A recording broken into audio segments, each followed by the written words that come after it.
Today we're breaking down Mining Generalizable Activation Functions by Alex Vitvitsky, Pitar Velichkovich, and the whole team at Google DeepMind. All right, let's do this 60-second summary for you. The authors used an evolutionary search method. They call it AlphaEvolve, and it's powered by large language models to discover completely new activation functions. But here's the hook.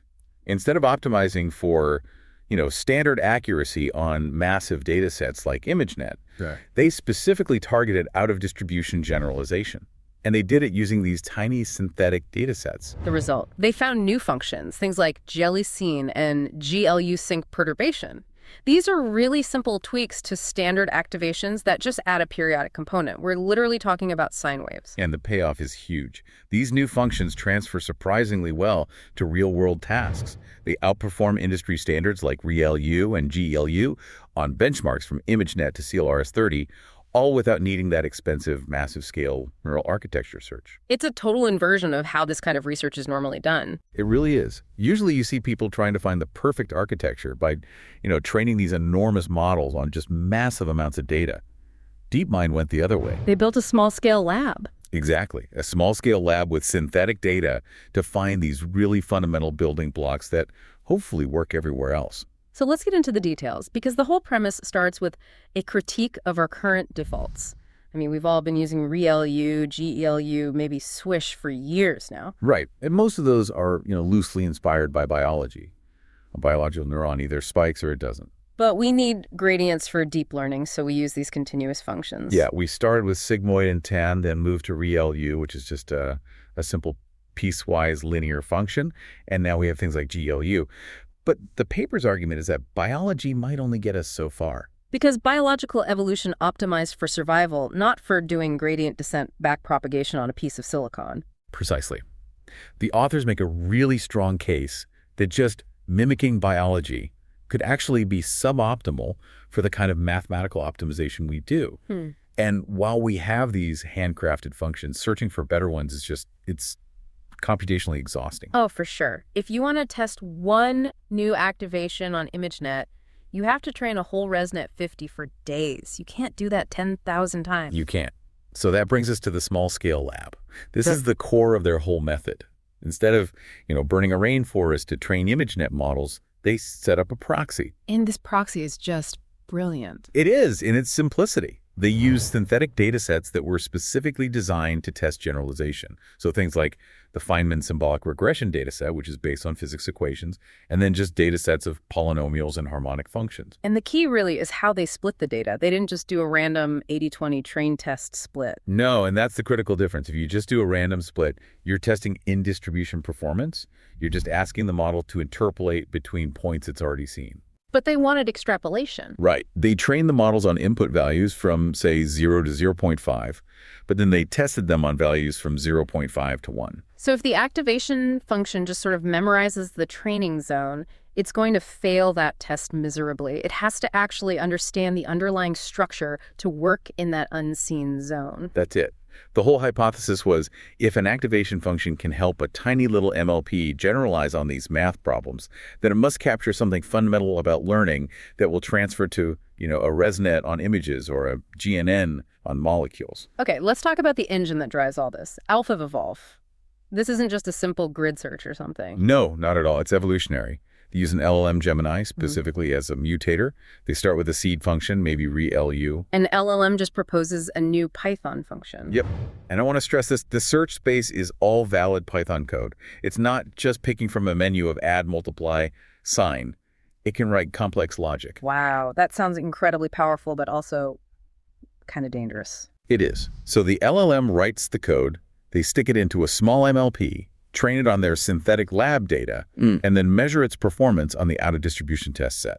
And that performance score is its fitness. Exactly. The best ones go into a database, and the LLM uses those as prompts to generate the next generation of functions. Looking at the evolution log in the paper, things get weird fast. They have this figure that shows the progression, and it's like watching a creature mutate in real time. Oh, it really is. Like step 1, it basically rediscovers Swish or SileU, which, makes sense. Those are good functions. But by step 13, It generates something the LLM named quantum fluctuation witch. Quantum fluctuation, which... And I mean, that sounds like something out of a sci-fi novel, not a Google DeepMind paper. It sounds amazing, but technically what it was doing was using batch statistics. So calculating the mean and standard deviation of the current batch of data to try and suppress outliers. And then it gets even crazier.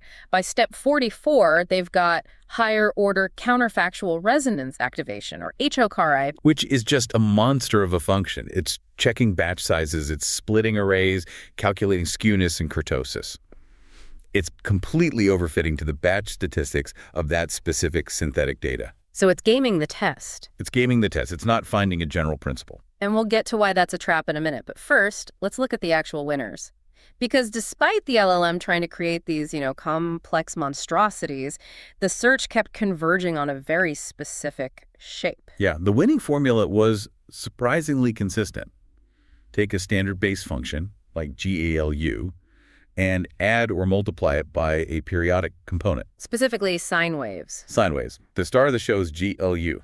And the formula for GLUs is... It's just so simple. It is. It's just f of x equals GLU of x plus 0.1 times the sine of x. That's it. You just add a little sine wave on top. That's it. There's another one called GELU-Sinc-Perturbation, which multiplies GELU by a sinc function. That's, sine of x over x. So why does adding a wiggle to the line make the model smarter? Wiggle is a great word for it. Yeah. Standard activations like ReLU are monotonic, or pretty close to it. They go up. They don't oscillate. Right. And the paper argues that these standard functions really struggle to extrapolate periodic data. If you train a ReLU network on a sine wave from 0 to 0.5, it has no clue that the wave should go down again. It'll just shoot off in a straight line. Because it is just a straight line past 0. Exactly. Okay. But by baking a sine waves into the neuron itself, you give the network the capacity to represent periodicity. It can sort of store the concept of a repeating pattern and then retrieve it when it sees data outside its training range. It's like giving the neuron a memory of rhythm. That's a really nice way of putting it. And the authors actually looked at the pre-activation values, the numbers going into the function, and they fall mostly in the range of -2 to 2. Which is exactly where that sine wave component is most active. Precisely. That's where it creates these little non-monotonic ripples. Which implies that these ripples might help the optimization process itself, maybe by shaking the model out of local minima or something. That's one of the big hypotheses. The wiggles create a more complex loss landscape locally, which might prevent gradients from vanishing, or just help the model explore a bit more during training. Okay, so we have GELUSine and GELU-Sinc, but we have to talk about the ones that didn't transfer, because I think that's almost more interesting. Let's go back to those quantum fluctuation witch-style functions, the turbulent ones. Right. So in the small-scale lab, just looking at the synthetic data, the turbulent activation absolutely destroyed the competition. Lowest loss by a huge margin. So if you only looked at the lab results, you'd think it was the holy grail. You would.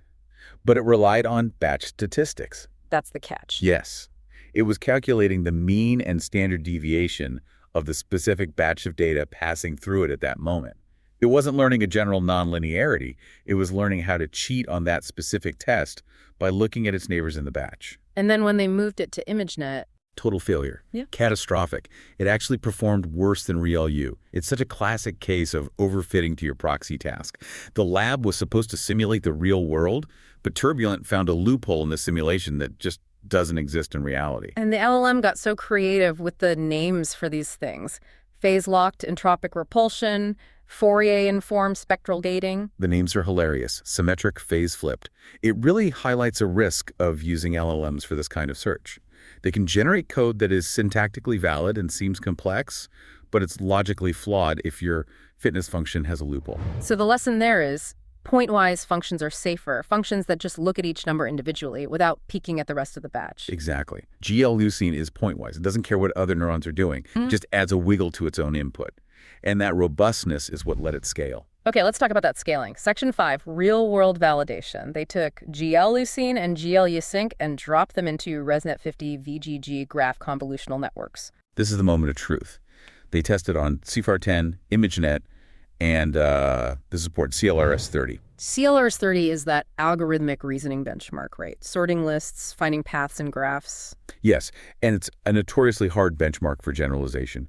You train on, say, small lists, and you have to test on large lists. The model has to understand the algorithm. It can't just memorize patterns. And the results? GELUSine and GELU-Sinc were significantly better than ReLU and GELU on CLRS 30. It's strong evidence that the periodic bias, that sine wave, helps the model capture the underlying logic, the sort of reasoning steps, much better than a flat activation. What about on ImageNet? It matched or beat GLU and consistently outperformed ReLU. And you have to remember, GLU is the current gold standard in transformers and vision transformers. Beating it, even by a little, without adding any parameters, is a big deal. It's basically free performance. It is. You change one line of code, jax.nn.glux, plus 0.1 jax.numpy.singx. Yeah. Don't add layers, you don't add width, you just change the shape of the spark plug, and the whole engine runs a bit better. Speaking of that point one, knowing LLMs, I have to ask, did it just hallucinate that number? Or is there something special about it? A great question. And the authors were suspicious too. So they ran a hyperparameter sweep.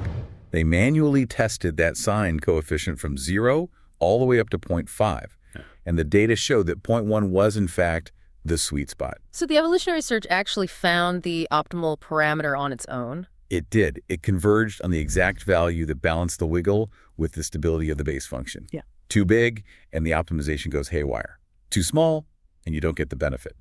The LLM found that balance. This just brings up a massive question for me. We've spent, a decade optimizing models with ReLU because it's cheap and it just works. But this paper suggests we've been leaving performance on the table because we prefer straight lines to wavy ones. It really challenges the sort of Occam's razor of deep learning. We assumed the simplest function, ReLU, was best because it solved the vanishing gradient problem. But maybe we overcorrected.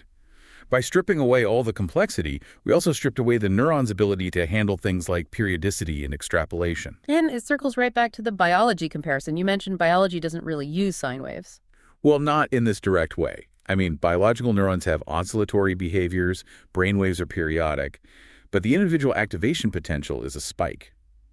But here's the thing. Artificial neural networks are not brains. They're mathematical optimization machines. And this paper suggests that for gradient descent, which is a mathematical process, not a biological one, periodicity is a superpower. I think that's the big picture takeaway. We should be designing for the mathematics of learning, not just the metaphor of the brain. Okay, so for the engineers listening to this, practically speaking, should they switch? Look, if you're working on problems where out-of-distribution generalization is a real concern, which, let's be honest, is almost every real-world problem, it's worth a try. If you're doing robotics or physics simulations or algorithmic tasks, I'd say you should definitely test GLZ. And the cost. A sine function has to be a little more expensive to compute than a max 0s. Fortunately, on a modern GPU, calculating a sine is incredibly fast. It's not the bottleneck. The matrix multiplications and the linear layers are what take all the time.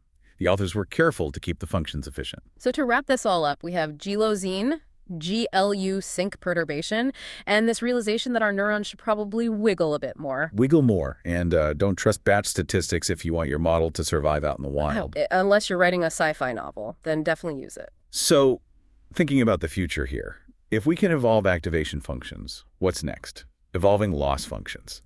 Optimizers. People are already working on it. This AlphaEvolve framework is general. You can evolve any piece of Python code. We might be moving toward a future where the whole architecture optimizer, loss, activation, layer structure is evolved from scratch on synthetic data before it ever even sees a picture of a cat. A completely alien architecture, optimized for math, not biology. Exactly.